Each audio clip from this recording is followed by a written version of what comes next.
Pada zaman Nabi, Nabi cerita tentang Allah Ta'ala, semua Allah mendengar, semua orang faham Allah mendengar. Allah melihat, orang faham Allah melihat. Tak ada masalah.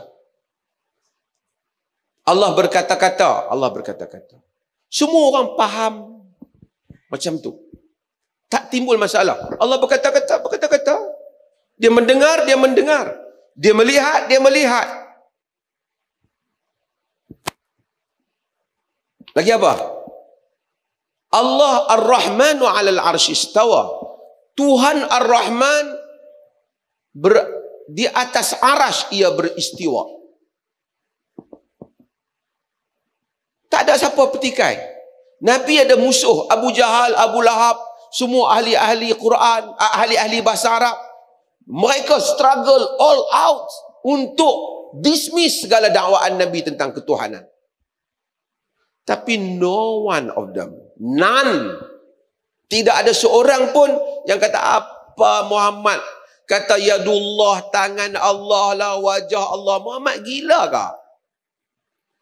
No. Because semua mereka faham. Nabi Muhammad bercakap dalam konteks Allah. Yang laisa kamitslihi syai'. Allah itu tidak menyamai apa saja. Apa saja, sama ada dia beristiwa dalam maksud bersemayam dalam bahasa umum tapi dengan layak bagi Tuhan, ataupun ia tangan atau kaki atau mata atau muka, kesemuanya itu layak bagi kebesarannya. Yang tentulah tidak sama dengan makhluk. Tak ada orang mari petikai. Dia berkata-kata, tidak ada orang mari petikai. So itulah Ahlus Sunnah. Balik pada asas tadi. Itulah Ahlus Sunnah, yakni ahli sunnah, ahli kepada sunnah Nabi. Bila kata sebut sunnah, termasuklah Quran. Ahli sunnah tu bukan ahli orang jabatan mufti, ahli jakim, bukan. Ahli sunnah tu sunnah Rasul. Macam mana Rasul dan para sahabat. Kerana Quran kata fa in amanu bimithli ma amantum bihi faqad ihtadaw. Jika mereka beriman sama seperti kamu beriman, mereka mendapat petunjuk.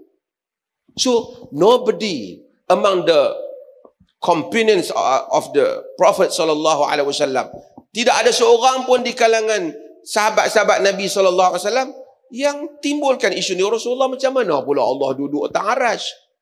Tak sesuai tu. Macam mana pula Allah ada tangan? Tak sesuai tu Rasulullah. Nobody question about this. Sebab mereka faham ini layak bagi Allah Ta'ala. So okay. Hal itu berlalu. Inilah ahli sunnah. Jamaah. Jamaah apa? Jamaah para sahabat. Kalau kau nak kira jamaah Masjid Alwi, jamaah Masjid Sriyak, jamaah di Iran, jamaah di Iraq, susahlah. Jamaah Iran mazhab lain. Apa nama Oman mazhab lain, Ibadi. Sagi Saudi mazhab lain, Jordan mazhab lain.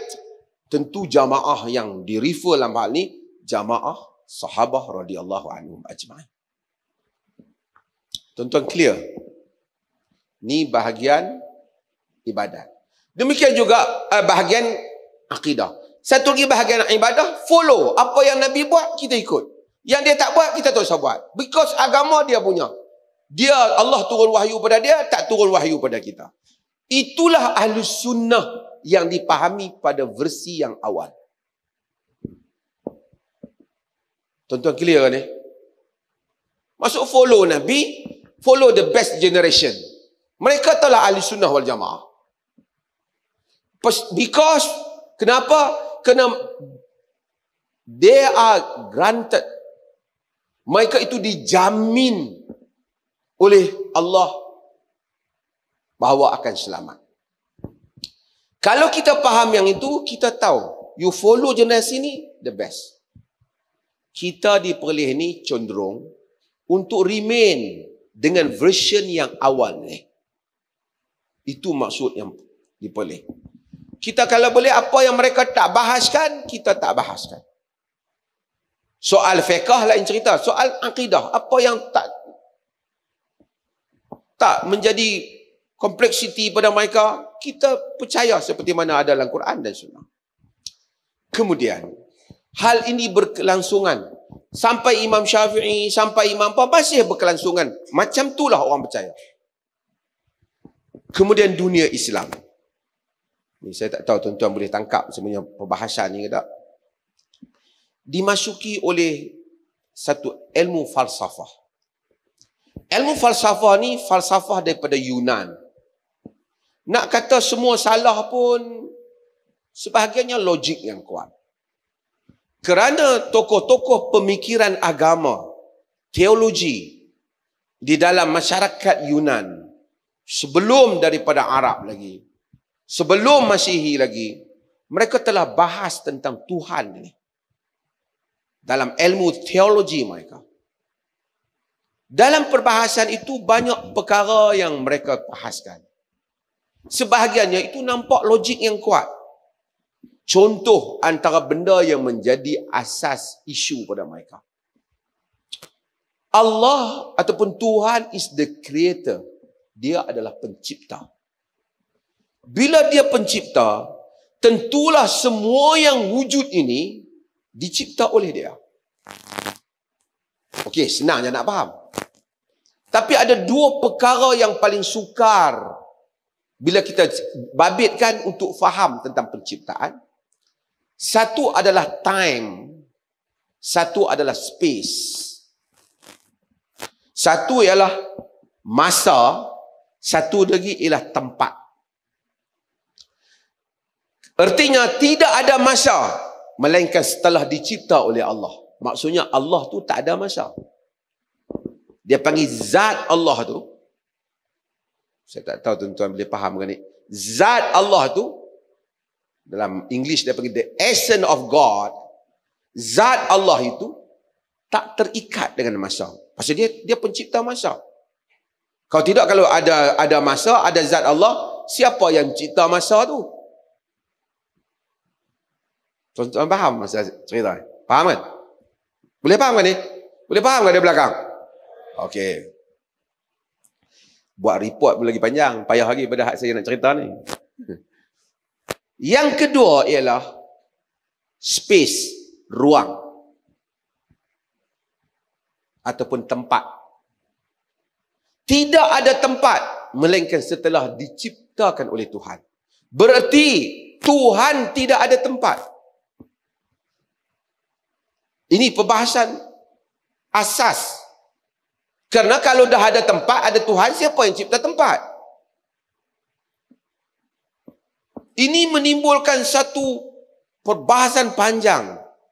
Bila Tuhan tidak ada masa dan tidak terikat pada masa dan tempat, ketika Tuhan mencipta itu, dia mencipta ada masa ataupun tak? Sedangkan penciptaan itu ada permulaan.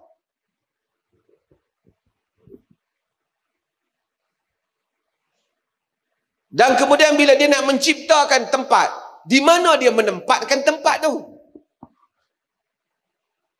Katalah diciptakan alam. Di mana di tempat? Adakah alam ini tidak bertempat? Karena sebelum ada tempat, mestilah tak ada tempat. Oh, pening. Ahli-ahli fikir Aristotle dia berfikir. Jadi kalau Tuhan berkata-kata, dia tak boleh berkata-kata pada kita kerana kita duduk dalam masa. Sedangkan dia tidak duduk dalam masa. Kalau dia berkata-kata, berarti dia sudah berada dalam masa. Tuan-tuan faham ni? Faham tak ni? Pasal dia out of time. Beyond time.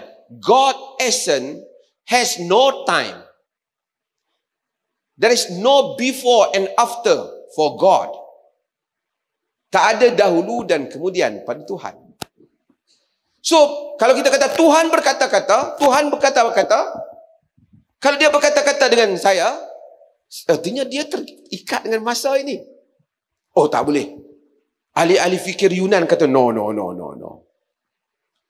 Kalau dia mencipta, artinya dia telah mencipta, ada permulaan penciptaan. Oh, tak boleh. Lalu maka timbulkan tentang mover and move tadi. Maksudnya, yang penggerak yang tidak bergerak. Tuan-tuan dan perempuan dengar saya cerita pun pening dah. Betul tak? Pening. Panjang lagi lah, saya tak mau masukkan tuan-tuan dalam ilmu ini. Tapi buku-buku mereka telah diterjemahkan ke dalam bahasa Arab. Bila diterjemahkan, pasal berkembang. Apabila Baghdad berkembang, buku-buku diterjemahkan. Bila buku-buku diterjemahkan, maka timbullah sebahagian puak yang membaca buku-buku ini. Bila membaca, mereka pun nak laksanakan idea buku ini ke dalam akidah Islam. Ulama-ulama awal seperti Imam Syafi'i dan seumpamanya against buku-buku ni. Benda you nak fikir tentang zat Tuhan macam tu, you beriman sudahlah. Sebab tu kata Imam Syafi'i, hukmi fi ahli al-kalam an yudrab bil jara'id wa yutafu bihim bil asyair wal qabail. Hukuman aku pada pok-pok yang nak cakap benda macam ni sebat dengan batang tamar, pelepah tamar atas belakang, kata Imam Syafi'i. Letak atas kenderaan tu, bagi dia tawaf setiap bandar ni kata ni, timbul masalah keraguan. To avoid benda ni. Tetapi macam kita lah, kita nak elok internet, nak elok apa? Teknologi. Susah bila benda tu dah masuk. Pada hari pertama mungkin kita tak mau cakap tentang dia, tapi semua orang dah mula masuk idea ni. So mesti ada ulama yang cuba nak mengatasi hal ini. Bila nak atasi hal ini, berlakulah kekeliruan. Ada yang keliru, ada yang betul. Ada beberapa tokoh, sebab yang dengar ni orang luar juga, saya sebut, ada beberapa tokoh yang timbulkan hal. Antara yang terkenal ialah Bishr bin Ghiyas al-Marisi. Dia cakap Abdullah bin Sa'id bin Kullab, dia cakap masalah ni. Dia mula duk nafikan Tuhan ni tak bolehlah dia duduk atas arash, beristiwa atas arash. Kalau dia atas arash, satgi dia main masuk dalam masa. Dia main masuk dalam tempat. Tuhan ni tak bolehlah berkata-kata pada manusia. Kalau dia berkata-kata, dia telah terlibat dengan suara, dengan huruf. Sedangkan Tuhan ni tak sama dengan makhluk. Dia tak boleh ada suara. Dia tak boleh ada huruf. Bila ada huruf, ada suara, berarti ada masa. Ada perkataan pertama dan kedua. Ada huruf pertama dan kedua. Idea ni dah masuk. Untuk melawan idea ni, macam-macam muncul. Muncullah mazhab Mu'tazilah. Bila muncul mazhab Mu'tazilah, saya tak mau timbul dah soalan-soalan hak kemudian tu. Jadi saya nak jawab semua sekali. Bila muncul mazhab Mu'tazilah, they tried their best untuk lawan benda ni dengan adaptasi pemikiran ni. Mula timbul Tuhan mendengar, contohnya Tuhan melihat, Tuhan mengetahui. 3 sifat Tuhan ni. Melihat, mendengar, mengetahui. Tuhan, zat Tuhan ada. Mendengar pun ada. Melihat pun ada. Ilmu, mengetahui pun ada. Ini semua asal. Asal ni maksud sebelum kejadian. Maksud bukan sebelum. Yang beyond time tu. Yang masa tak ada lagi. Tuhan, sebab tu kita tak payah tanya sebelum ada Tuhan ada apa? Tidak boleh ada sebelum soalan tu. Kerana Allah tidak ada sebelum. Kerana sebelum itu ialah time. Time ciptaan Allah. Kita yang faham sebelum ni kerana kita duduk dalam time. Kita duduk dalam masa. Jadi, dia panggil qadim yang ni. Qadim. Kalau Tuhan melihat, Tuhan mendengar, Tuhan ada, melihat ada, mendengar ada, mengetahui ada, ilmu ada. Banyak yang ada sama dengan Tuhan dulu ni. Syirik ni. Syirik. Sebab apa? Sebab dia panggil berbilang-bilang pada yang qadim. Banyak sangat permulaan. Selain daripada zat Allah, banyak yang lain juga yang ada. Jadi untuk jawab, Ustaz Wafiq ada, Bersama dengan Ustaz Wafiq ada mendengar, melihat, lagi apa? Mengetahui. Berarti ada 4 kewujudan. Kewujudan Ustaz Wafiq, kewujudan ilmunya, kewujudan pendengarannya, kewujudan penglihatannya. Saya nak tunjuk satu contoh. Ini isu yang Mu'tazilah bangkit. Tak boleh. Tak boleh. Dia kata kalau macam tu, artinya kita mempertuhankan banyak yang asal. Habis itu nak buat macam mana? Mendengar sama dengan melihat, melihat sama dengan mendengar, mengetahui sama dengan melihat. Semua tu satu ya. Tapi kalau kita kira, contoh belajar matematik, A sama dengan B, B sama dengan C, C sama dengan D, A sama dengan D. Betul tak? Betul tak? Contoh belajar matematik kan? Betul tak? Melihat sama dengan mendengar, mendengar sama dengan mengetahui, mengetahui sama dengan zat Tuhan, artinya mengetahui dan mendengar sama. Tak ada makna. Kenapa Allah disebut mendengar dan maha mendengar dan melihat? Maha mendengar dan mengetahui untuk apa ulang? Pening. Maksud ilmu ini, ilmu falsafah tadi jadi pening. Antara murid kepada ilmu falsafah ini ialah Abul Hasan Al-Asy'ari. Ini timbul Asy'ariyah. Hak tu yang ustaz kita nak suruh tanya sangat ni. Timbul Asy'ariyah. Dia asalnya daripada madrasah Mu'tazilah tadi, yang nak lawan tadi, yang adapt idea falsafah. Tapi bila lama dia duduk dengan pak menakan dia, sebagai kata pak mentua dia, Ali Jubai, tokoh Mu'tazilah, 40 tahun dia duduk situ, dia berubah idea. Dia kata tak betul Mu'tazilah.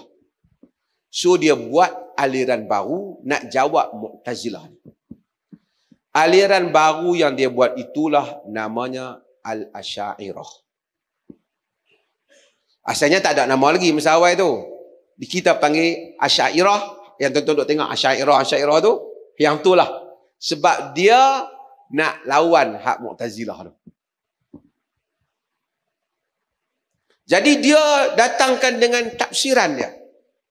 Yang dia asal daripada tim mereka, dia keluar. Dia buat tafsiran. Sebahagian daripada tafsiran dia itu sangat mirip kepada generasi awal tadi. Yang tak mau tafsir tadi. Itu saya cerita awal tu. Sebahagian tafsiran dia tu, dia cuba deal untuk menjawab falsafah tu. Ada generasi awal yang setuju, ada yang tak setuju dengan dia. Lama-lama mazhab dia itu berkembang, datang idea yang baru, datang Baqilani, datang tokoh-tokoh yang lain, datang Al-Ghazali, datang. Maka developkan daripada sifat 7 kepada sifat 13, kemudian main sifat 20, kerana nak membahaskan, mengatasi isu falsafah ni. Mereka inilah dinamakan dengan Al-Asy'ariyah. Dan saingan mereka yang muncul tak berapa jauh daripada mereka juga, tapi berbeza dengan mereka juga dalam beberapa hal. Satu lagi nama dia Abu Mansur Al-Maturidi. Di situ Maturidiyah. Mereka ni berkembang dalam dunia Islam, kemudian ada jawatan, ada apa. Ramai juga ulama di kalangan mereka, ramai tokoh-tokoh besar. Di kalangan mereka ada yang begitu ketat. You tak boleh terima mana-mana pandangan, mesti pandangan golongan kami saja dalam nak menafsirkan isu-isu ketuhanan. Ada di kalangan mereka seperti Izzuddin Abdul Salam, juga Asy'ariyah, tokoh besar, tapi longgar, macam ni pun boleh, macam ni pun boleh. Ada sebahagian mereka seperti Al-Baihaqi, sebahagian sifat dia tafsirkan, sebahagian dia tak mau tafsirkan. Berlakulah krisis dalam dunia Islam. Ahli sunnah pecah menjadi 3. Pecah jadi apa? Pertama, golongan awal salaf ataupun golongan ahli hadis. Yang kedua, golongan Asy'ariyah. Yang kedua, golongan Maturidiyah. Kelompok 3 ni sepanjang sejarah memang kritik mengkritik. Yang ni kata you telah terkeluar daripada jalan para sahabah. Yang ni kata cara you tafsir tu boleh menjadikan orang sangka Tuhan sama dengan makhluk. berbagai-bagai. Jawab soalan yang tuan-tuan suruh tanya ni, perleh ambil stand yang mana? Tuan-tuan boleh ikuti ke penerangan saya ni? Boleh ke? Kalau tuan-tuan dah tengok mufti terang apa ni, aku faham ke tak? Kita edar buku ni. Bukan buku lah. Ada, saya suruh bagi ya? Dapat sebab? Saya suruh main banyak, dia buat main banyak. Okay, dalam ni ada teks fatwa. Cuma dalam teks fatwa perleh ni, kita cenderung kepada the first generation tu, yang tak timbul lagi ilmu ni. Tetapi dalam masa yang sama, yang timbul Asy'ariyah dan Maturidiyah ni, kita tidak mengkafirkan mereka, tidak juga menjatuhkan mereka sesat. Kita bersetuju pada sebahagian tafsiran mereka, tidak bersetuju dalam sebahagiannya. Kita tidak anggap itu usul kepada akidah, kita anggap itu perbezaan dalam perkara cabang yang bolehlah untuk kita memaafi di kalangan kaum muslimin. So, perlis ahli sunnah dia pada version yang awal tu. Version sebelum masuk idea-idea tafsiran. Habis itu dia tolak ke Asy'ariyah Maturidiyah. Kita tak adaptasikan dia di dalam pengajaran, tapi kita akui ramai tokoh-tokoh Asy'ariyah Maturidiyah muncul sepanjang zaman, dan mereka juga ulama-ulama kita di dalam fiqh, ulama-ulama kita dalam akidah juga dalam bab-bab yang lain, ulama-ulama kita yang kita hormati, dan mereka di kalangan sekolah yang sama tapi tafsiran yang berbeza. Contoh faham ni? Cuma ada sebahagian negeri dia ambil pendirian macam hak yang generasi Asy'ari dan Maturidi. Kita punya, kita nak stay yang hak yang lama tu. Walaupun geng Asy'ari dan Maturidi ni dia kata, no, hampa punya tu bukan yang salah tafsir. Begitulah juga generasi yang follow yang awal ni, dia akan kata Asy'ari dan Maturidi juga salah tafsir. Lari daripada salah. Ada bersesat menyesat sepanjang zaman? Ada. Record. Bukan saja antara mazhab akidah, antara mazhab fiqh pun ada. Lepas tu mungkin tanya, ni yang mazhab Syafi'i, mazhab Maliki, mazhab tu apa pula ni? Yang tu bab ibadat tadi. Bab hak mana boleh, hak mana tak boleh. Bukan bab akidah. Jadi imam-imam ni, akidah dia apa-apa? Akidah mereka macam generasi yang awal. Generasi yang awal. So kita follow akidah mereka generasi yang awal. Lepas tu generasi yang kemudian Abu Hasan Asy'ari ni salah total ke? Kita pun tak persalahkan dia, kerana kita tahu dia duduk dalam satu keadaan dia hadapi masalah serangan falsafah itu. So dia nak jawab, nak counter balik. Dia come up dengan teori-teori yang dia keluarkan. Dan ia berkembang. Apa yang dikemukakan oleh ulama Asy'ariyah pada zaman kemudian tak sama lagi dengan buku Abu Hasan Asy'ari Al-Ibanah. Tak sama lagi dengan Al-Baihaqi. Al-Bakhilani, ulama dah tak sama dengan orang lain. Itu tak kira lagi apa yang disebut oleh Ar-Razi, ramai lagi, mereka dah tak sama. Al-Amidi lagi tak sama. Semua tu Asy'ariyah belakang. Bercanggah-canggahan pula pendapat mereka. Bila main kepada benda-benda macam ni, masa ketika Allah berkata-kata pada Nabi Musa, Allah berkata-kata pada Nabi Musa, atau sebenarnya Allah tak berkata-kata pada Nabi Musa? Malaikat yang berkata-kata. Kerana kalau Allah nak berkata-kata, tak boleh. Allah dia alam qadim yang tidak ada waktu. Dia macam tu. Kalau kita nak faham macam tu, jadi nanti orang akan faham Quran yang kita baca pun sebenarnya bukan kalam Allah yang langsung. Ia adalah, memang begitulah, kalam Allah yang zati lain. Yang ini adalah ibarat sahaja, bukan kalam nafsi. Kalam nafsi diterjemahkan menjadi ibarah panjang. Jadi akan hilanglah berbagai-bagai perkara yang penting kerana masuk dalam falsafah ni. Perleh pendirian kita the first generation. Hak yang Asy'ariyah Maturidiyah daripada sebut, kita tak kata sesat dan kafir, kita kata kita tak prefer mazhab tu. Kita first. Jadi kita bagi kita ahli sunnah wal jamaah, first generation itu yang diikuti oleh kebanyakan ahli hadis juga masuk daripadanya Asy'ariyah, masuk dalamnya Maturidiyah. Perlis punya version yang first tu. Itu maksud ahli sunnah yang ada di Perlis. Tuan-tuan faham ke ni? Terima kasih.